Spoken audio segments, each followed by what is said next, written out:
আমি যে জায়গাটিতে রয়েছি এখানে প্রায় কোমর পরিমাণ পানি। আমার পিছনে যে সড়কটি এটি হচ্ছে যে নোয়াখালী সদর উপজেলার একবারেই বর্ডার, পিছনেই হচ্ছে লক্ষ্মীপুর।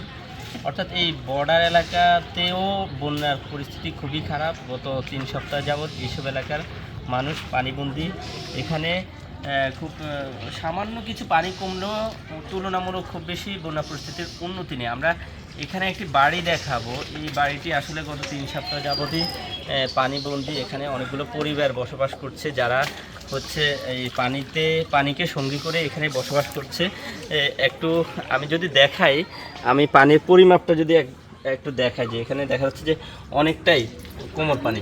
আমরা এই বাড়িতে যারা রয়েছে তাদেরকে একটু দেখাবো যে আসলে তারা কীভাবে এখানে এই বন্যার পানিতে জীবন অতিবাহিত করছে। আমরা দেখতে পাচ্ছি যে এখানে প্রায় কয়েকটি পরিবার আছে, 6 থেকে 7টি পরিবার রয়েছে। এবং কাঁচা যে ঘরগুলো রয়েছে এই ঘরগুলো কিন্তু পানিতে তলিয়ে গেছে।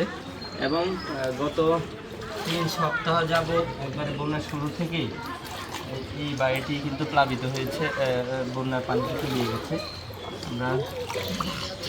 এখানে আমরা আজকে নোয়াখালীতে গত কয়েকদিন ত্রাণ তৎপরতা খুব বেশি দেখতে না পেলেও আজকে আমরা কিছু ত্রাণ তৎপরতা আমরা দেখতে পেয়েছি। এখানে এই ঢাকা ময়মনসিংহ থেকে ঢাকা হয়ে একটি স্বেচ্ছাসেবী সংগঠন এসেছে এখানে ত্রাণ তৎপরতা, ত্রাণ কার্যক্রম পরিচালনা করতে। এবং এখানে আমরা দেখতে পাচ্ছি যে এই ঘরগুলো আজকে কিছুটা পানি কমার কারণে আমরা দেখলাম যে পানি কমার কারণে এই ঘরগুলোতে এখন কিছুটা কমেছে। এরপরও এখানে কয়েকটি পরিবার এখনও রয়েছে, আবার কয়েকটি পরিবার আত্মীয় স্বজনদের বাড়িতে গিয়ে অবস্থান নিয়েছে এবং কেউ কেউ আশ্রয় কেন্দ্রে নিয়ে অবস্থান করছে। আমরা দেখতে পাচ্ছি যে এখানে ত্রাণ কার্যক্রম পরিচালনা করেছে এমন স্বেচ্ছাসেবী সংগঠনের কয়েকজন এসে এখানে কিছু উপহার সামগ্রী দিয়ে ওনারা এখানে অবস্থান নিয়েছে। মোটামুটি এই বাড়িটি আসলে বন্যার শুরু থেকে এখন পর্যন্তই এই পানির গত 3 সপ্তাহেরও বেশি সময় পানিবন্দী। খুবই কষ্টকর একটা অবস্থার মধ্যে তারা রয়েছে এবং তাদের মধ্যে খুবই উদ্বিগ্ন যে আসলে বৃষ্টি আসলেই পানি বেড়ে যায়, এজন্য তারা খুবই উদ্বিগ্ন।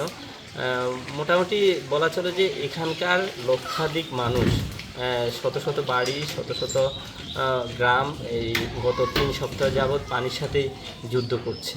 তো এই ছিল নোয়াখালী থেকে বন্যার সর্বশেষ পরিস্থিতি।